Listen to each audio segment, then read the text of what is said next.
Welcome to the Consulting Success Podcast. I'm your host, Michael Zipursky. In this podcast, we'll dive deep into the world of elite consultants, where you'll learn the strategies, tactics, and mindset to grow a highly profitable and successful consulting business. Hi there, and welcome back to another episode of the Consulting Success Podcast. Joining Michael on the show today is Andreas Molina, who's the founder of the Global Manager Consulting Firm, with over 25 years of experience in leading international teams across multinational companies. Now, his team has extensive experience in various executive roles, such as VP of International Business, VP of Marketing and Sales, and Global Head of Talent Acquisitions. He focuses on training individuals and companies worldwide in intercultural competencies, having worked with over 100 companies to train more than 1,300 people. His work spans across 31 countries and continents, including Europe, Asia, and the Americas. But before we jump into today's episode, are you ready to grow and take your consulting business to the next level? Many of the clients we work with started as podcast listeners just like you. And a consistent theme they have shared with us is they had wished they had reached out sooner about our Clarity Coaching program rather than waiting for that perfect time. If you're interested in learning more about how we help consultants just like you, we are offering a free, no-pressure growth session call. Where on the call, we will dive deep into your goals, challenges, and situation and outline a plan that is tailor-made just for you. We will also help you identify where you may be making costly and time-consuming mistakes to ensure you're benefiting from proven methods and strategies to grow your consulting business.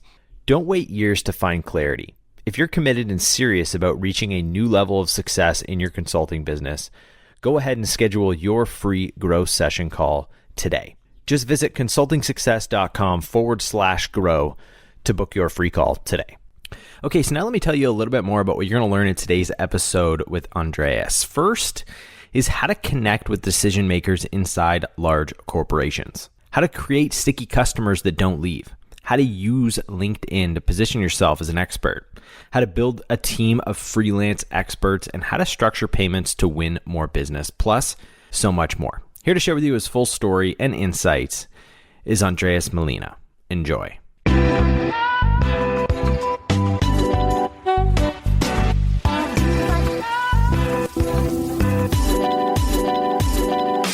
Andreas, welcome. Hello, Michael. Thank you very much.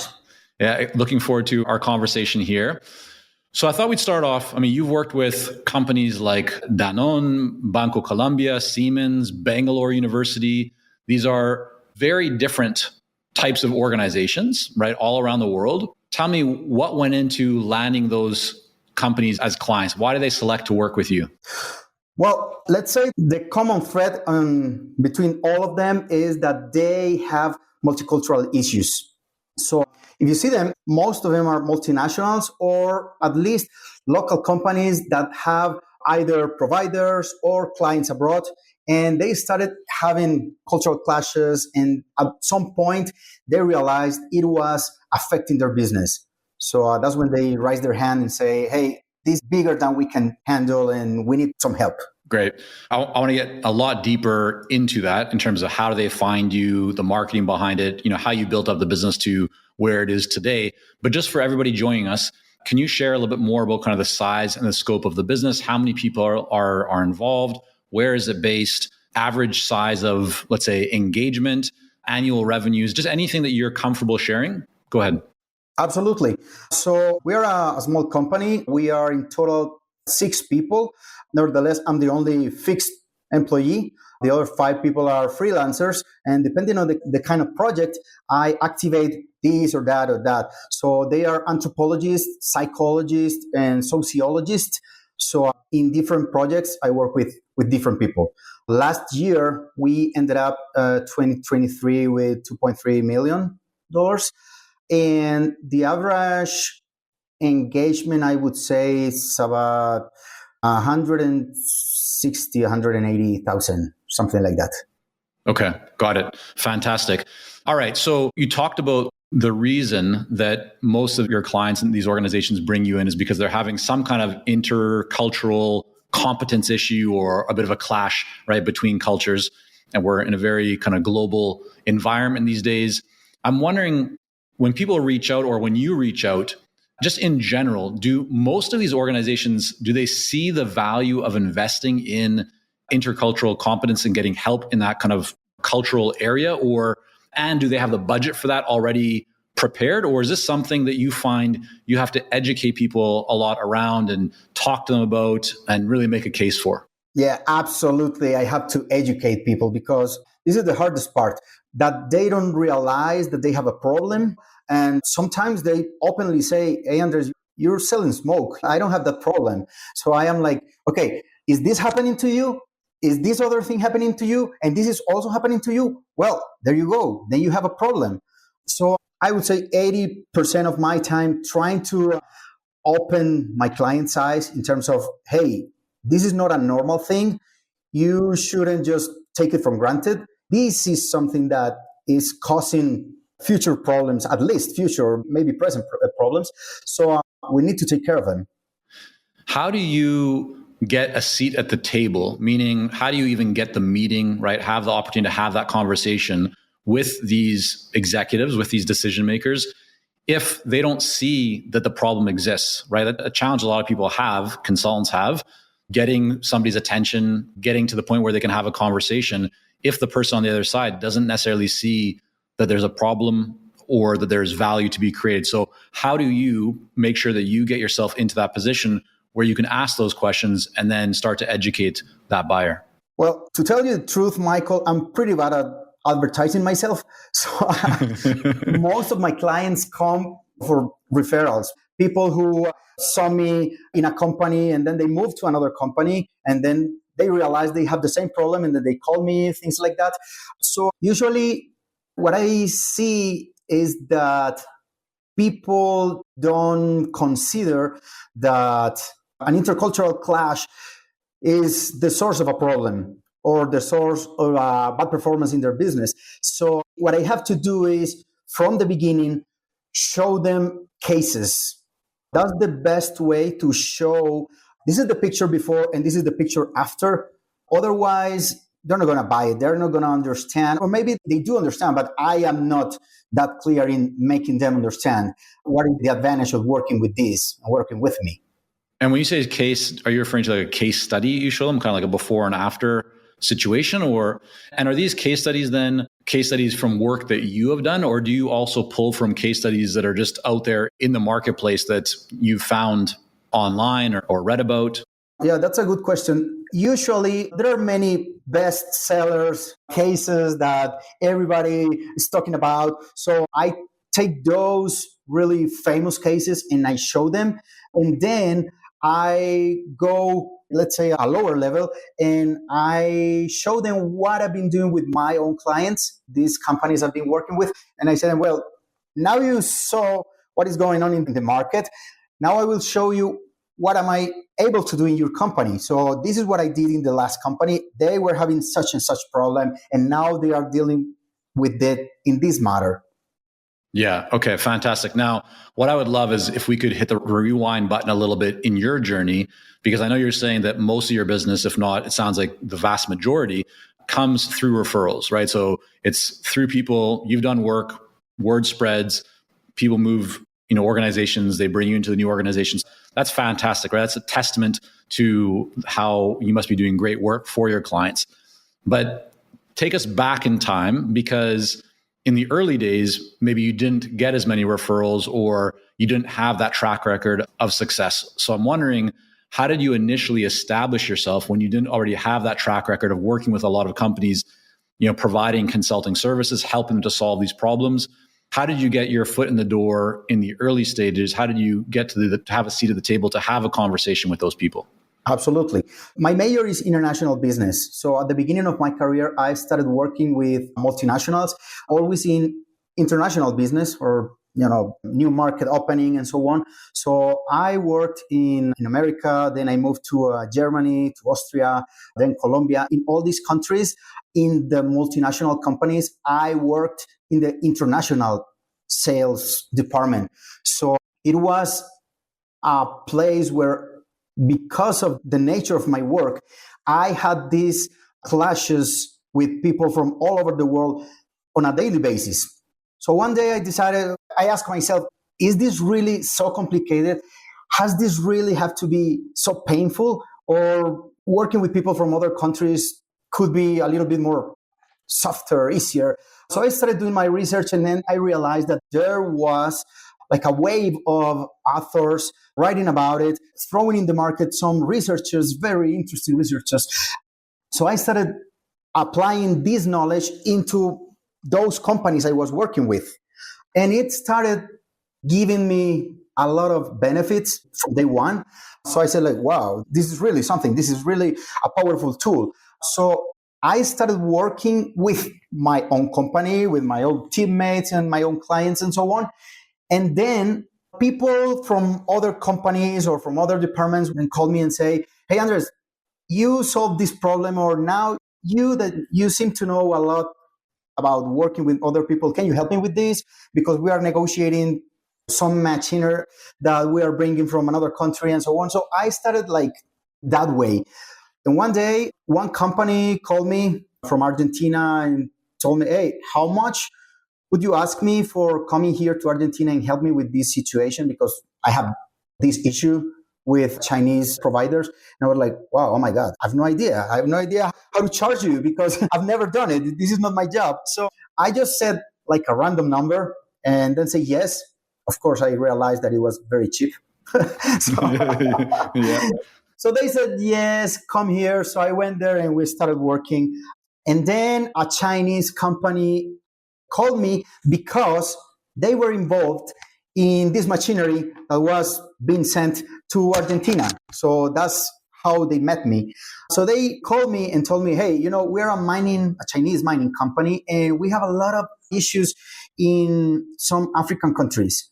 Can you help us with that? So I started working with this Chinese company, and then some other people heard about it, and that's how I started rolling and moving from one country to another.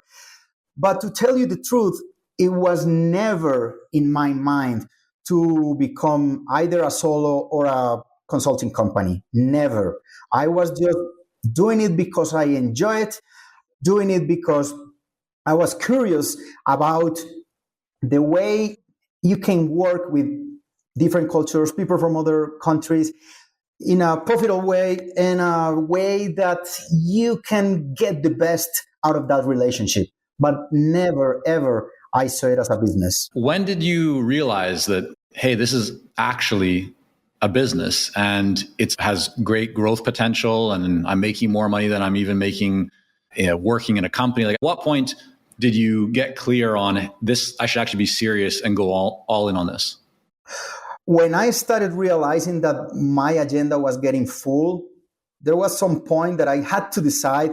I keep on going, working my office, daily work in the company in a multinational, or I jump out and start my own business, because I was doing it in parallel, and it was kind of hard sometimes because some of these clients require me to travel. So in the company I was working with, I had to ask for free days or my vacation days and so on. So it was kind of difficult. So when I saw that there was like break-even point if I drop my current job and I jump to the unknown, so then I decided it was not an easy step. And to tell you the truth, I did it twice. So I jumped into my solo career and I started working with clients. But after 3 years or so, one American company, I was with them, and after 6 months, they called me, hey, Andres, what are your plans for the future? Do you want to come here and be the vice president of talent? And I was like, oh my God, I've never led talent department. I don't know. And I'm very happy working by myself. But yeah, let's see what happens. So I started working with them. The only thing is I negotiated. During the time I'm working with you, I am not looking for new clients, but I will keep on attending my current clients. And they say, okay, yeah, we can deal with that. And after 5 years, I jumped again to get the solo. So let me ask you about lead generation for a moment, because you mentioned, right, most of the business is referrals, it's word of mouth. is there anything that you do outside of just focusing on delivering great work for your clients and communicating with them? Is there anything else that you feel contributes to the pipeline and building future business? Yes, LinkedIn. So I am not very active. As I said before, I am not good at advertising myself, but I do like sharing some stories. And that's what I do in LinkedIn. So from time to time, I write some article or some cases, or hey, this is what happened in my last visit to this client and so on. And even when I don't advertise myself, I don't invest in marketing or CEO or whatever, but I don't know how people find me there. And I've got 3 interesting clients came from articles that I wrote just to nobody. Hey, it's Michael here, and we'll be right back to the podcast. But first, are you ready to grow, scale, and take your consulting business and marketing to the next level? If so, our Clarity Coaching program may be a great fit for you. You'll work with our experienced team to set up a strategic plan for your business and coach you step by step in areas like how to consistently attract more leads, develop a magnetic message that resonates with your ideal clients, strategically package and position your services, earn higher fees, win more proposals, and scale your business. To find out more about Clarity Coaching and apply, go to consultingsuccess.com and click on coaching. When you say articles, Andres, are you referring to just like a post on LinkedIn? You just put a post there, like telling a story? Yeah, exactly.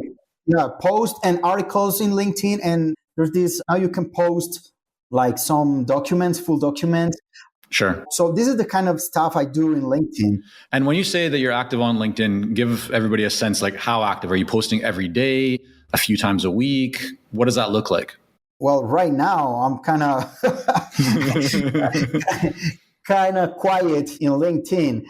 No, but that's okay. I just want to get a sense, like, because some people have this belief that because they've been told by quote unquote social media gurus that you have to post nonstop or you have to do this or that. My belief and my observation is that there's many different ways to grow a business and you need to find something that works for you. So I'm just really interested in knowing what are you doing right now so that people can kind of get a sense and a different perspective. I don't post very frequently because the kind of audience that I speak with or speak to is not audience that are eager to see me doing something, and changing my clothes and changing my background every day and seeing what I'm doing. So I don't do very frequent posting. Okay. So you have a presence, but not that often. Exactly. Let's say every other month or something like that. Because when I go and write something, I really put a lot into it. So it's quality over quantity, I would say. And so when you say put a lot into it, it sounds like you're not just talking about a typical LinkedIn post. You're actually doing a LinkedIn article. So longer form, a longer article, or is it a short post, or both? Both. Yeah. Sometimes when it is worth and I really have a good story, I go into it and I go into the details and numbers and stats, things like that. So when I see that it is big enough, I'm going to hang the full document. Otherwise, I just extract the main ideas, the ideas that I consider that would be helpful for somebody that is out there reading. Right. Makes sense. Okay. Let's talk about the freelancers that you have. So you mentioned the company, including you, is 6 people, but you're the only kind of full-time employee. The other 5 are freelancers / contractors, depending how you want to define them, where you live in the world and so forth, different laws and all that. But how do you manage that? And here's kind of the context behind it. A lot of people have trouble with, or they're trying to kind of wrap their head around and have a good approach to managing contractors and freelancers, because it can be a bit of a chicken and egg, right? Like, let's say if you go out and all of a sudden you get contacted by a large organization or just a good sized project, and you reach out to these 5 people and they're busy, what do you do? Or if, let's say, these people, you're not sure if they're available, does that hold you back from maybe trying to go out and get business? So can you share with us just your mindset overall? How do you think about this? And then is there anything that you do to manage capacity and make sure that you have the people and resources available to continue growing the business? Okay. I started asking people to come and help me because of the need. And so it was not a planned thing. It was that when some projects are so big and they require a lot of field work, so going to the field, interviewing people or talking to communities and things like that. It takes a lot of time. And sometimes if I want to do it by myself, it's going to take very, very long. So sometimes clients are not willing to wait. So they require a really fast solution. So I need to go and find people. And sometimes, to be honest, is that I don't have the capacity that these contractors or freelancers have, because as I said, I'm international negotiator. So I deal with negotiations, I deal with commercial staff, marketing and things. But my freelancers are anthropologists, psychologists, or sociologists. So I'll give you an example. When I started working with this Chinese company, the situation was intercultural clash between the mining company, the Chinese company, and the local communities. So the workers of the company, they were part of this community. So the clashes were not between the workers and the company in terms of, hey, you are not being fair, the working conditions, nothing like that. Is, hey, you're affecting my family, you're affecting my kids, you're affecting my community. So in this case, the right person to help me is anthropologists and sociologists.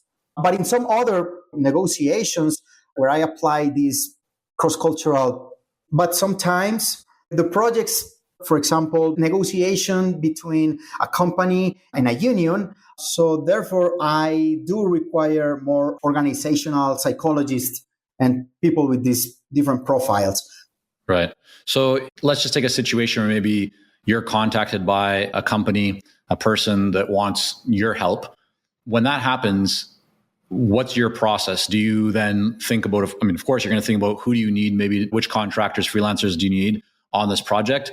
And then you send them an email. But when you do that, how confident do you feel? Like what percentage out of 100 are these people going to be available for you? And if they're not available for you, what do you do then? Well, when I contact the contractors, is because I am 100% sure that I already won the project. Okay. Do you say that you want or you won the project? That I won. You won it. Okay, so you've already won the project.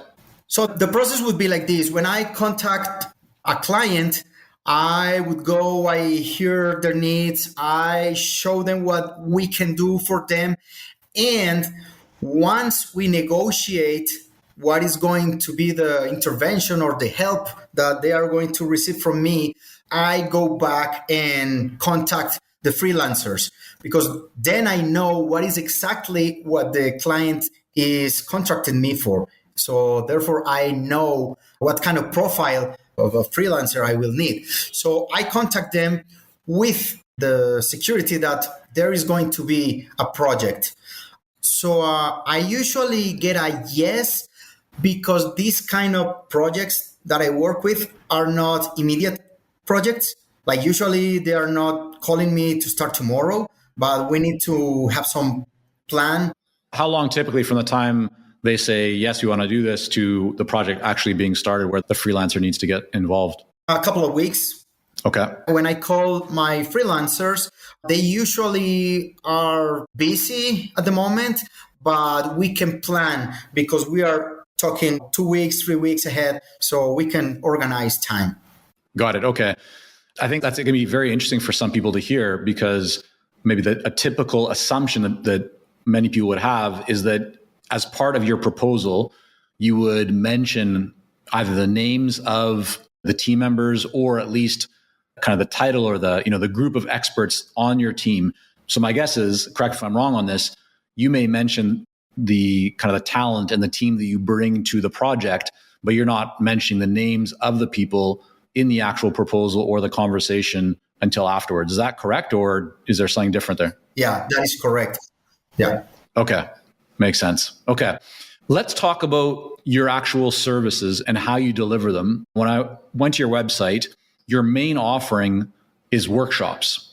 You also said that your average project value, is north of $150,000 per project. That might sound like a lot for a workshop. So walk me through, what does the typical service offer look like when you begin with a client?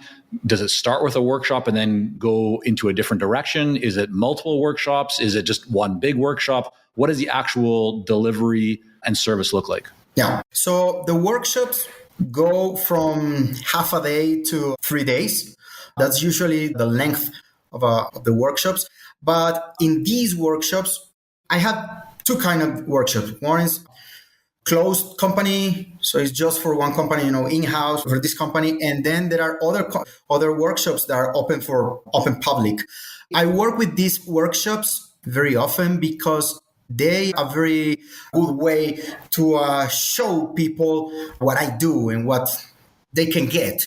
So, for example, usually what I do is I give 2 or 3 entrances for former clients, because during the breaks and during when we are like in the speaking time, these people are going to say, hey, yes, in my company it happened and Andres helped us for this and this and that. So all other people hear that. That's when I tell you that, the mouth to mouth. So they start, oh, really? Can you elaborate on that? So they start, or they ask for their phones. Hey, can I go visit your company and see what happened after Andres's job and so on? So that's how former clients help me get. Right.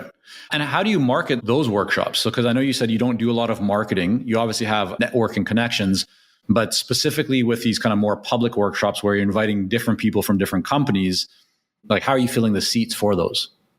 It is usually, again, LinkedIn, but direct mailing. So the people that hire me usually are, depending on the size of the company, are either in the HR department or the general managers if the companies are smaller. So I target these people and I start sending them information about not only the workshops, because I don't believe in advertising just like that.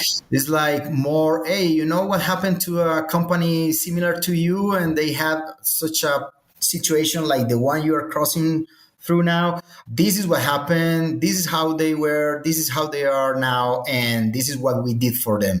2 out of 10, maybe, answer. So I don't know if this is not a very good rate, 20%, but out of those, maybe half of them say, yeah, I really want to work with you. And they, doing something. So just quick question on that. So how often, like each year, how many times will you send out direct mail, kind of a campaign or letters to people? Is that happening throughout the year? Is it just twice a year? What does that look like? In order for me to organize myself, I do it every 2 months. So every other month, I take a new list of people and I prepare the mailing. That is some video, that is some words that some of my clients send me, or interviews that people have made about my job and so on. And then I send them. So I would do it every 2 months. And I have like a program where the first time I send this information, after 2 months, if they haven't answered, I send another different information. And then there is a third wave of information. Then if they don't answer at the third, then I suppose they're not interested. And each time that you do one of these campaigns, how many different touch points are there? So I mean, like you send, let's say, an email, then you send a direct mail, then you send a video. Like, are there multiple touch points during one campaign? No, it's just a mailing campaign where I send a mail. But you just send one letter? Just one mail with all this information. Just one mail. So it's a package. You have a bunch of information in one letter or one. Yeah, okay. Exactly. Got you. So you send that. How many people do you send that to typically every 2 months? 120, maybe 150. Okay. So out of 120 people, you might get 23, 24 people responding. And of those, typically, how many do you find will actually maybe join one of the workshops? About 10 people. Out of the 100 and something, about 10 people attend the workshops. The workshop. And are they in person? Like you're doing it live, or is it online? Usually they are in person, but from time to time, because people requested, then I do it online. But to tell you the truth, I like to be on stage, and my workshops are very interactive. It's not a very, like I'm the professor here and giving us so on. You're bringing the energy. Yeah, Yes, exactly. I got you. Yeah, exactly. So I really prefer it. Right. And so, I mean, to me, it's I'm glad that we've dug a little bit deeper here because this sounds like it does contribute to the growth of the business. And I'm wondering when you look at, this effort, you're bringing in, let's say 10 new people every 2 months, right, to experience you.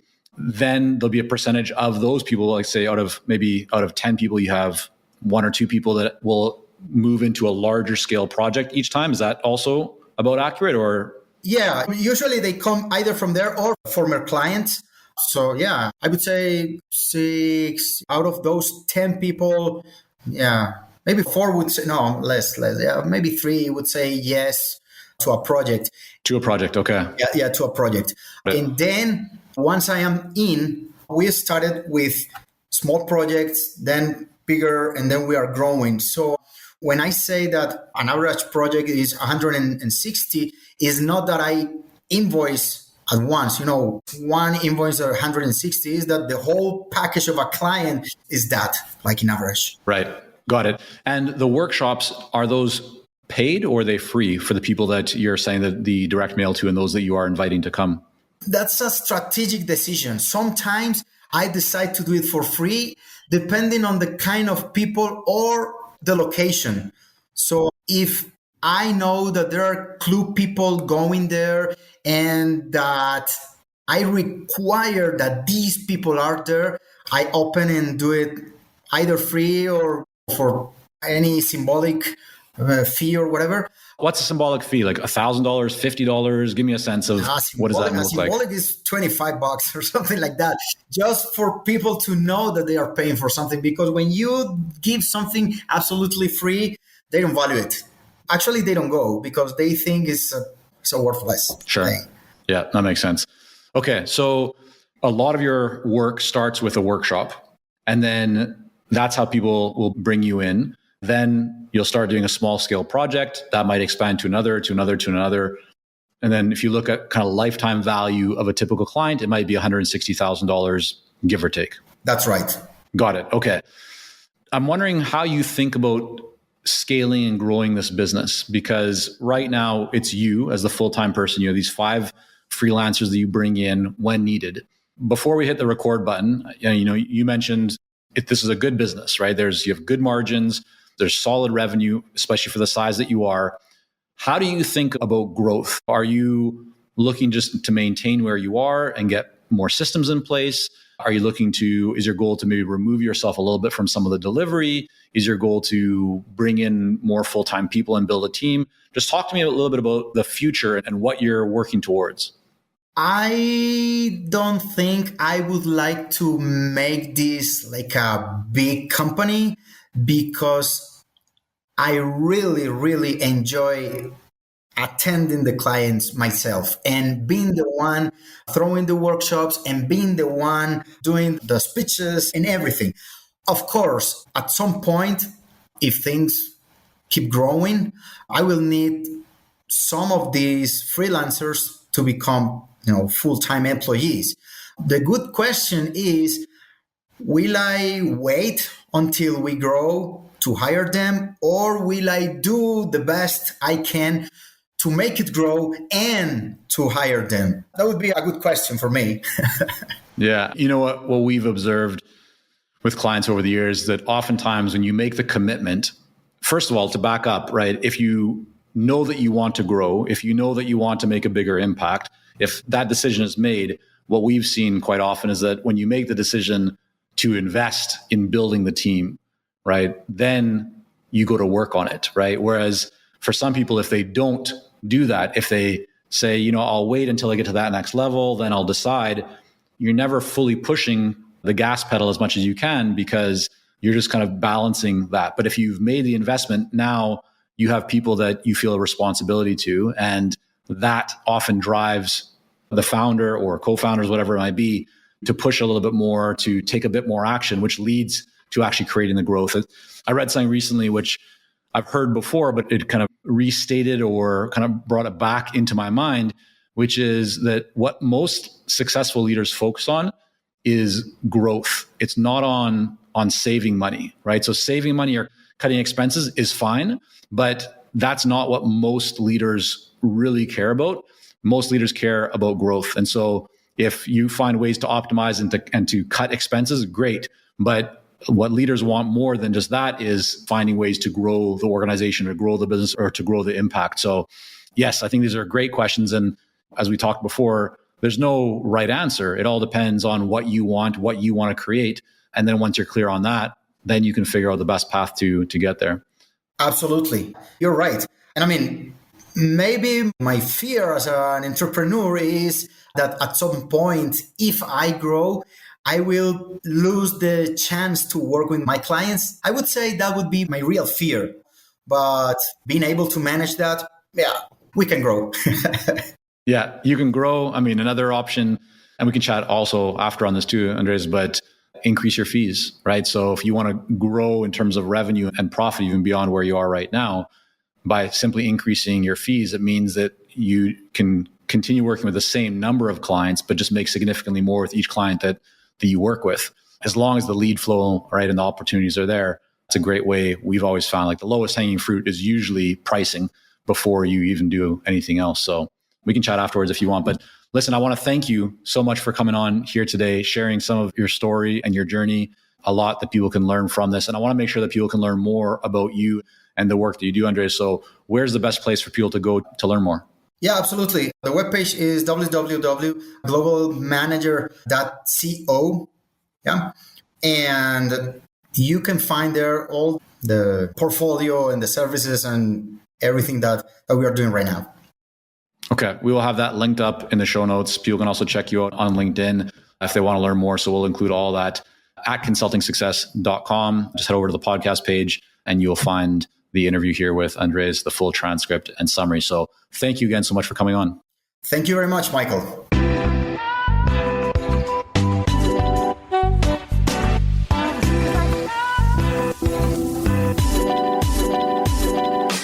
Thanks for listening to today's episode between Andreas and Michael. If you enjoyed today's podcast, then be sure to hit that subscribe button wherever you listen to your favorite shows. And if you want to help support the Consulting Success Podcast, I'd encourage you to share this episode out with a friend or colleague. Also, as a reminder, if you want to book your free complimentary call with the Consulting Success team, be sure to visit consultingsuccess.com/grow. Also, if you visit our website, consultingsuccess.com, you'll be able to find Andreas' episode page there as well with everything referenced in today's podcast. That's the end of the line for us this week. We'll be back next week with another episode. Until next time.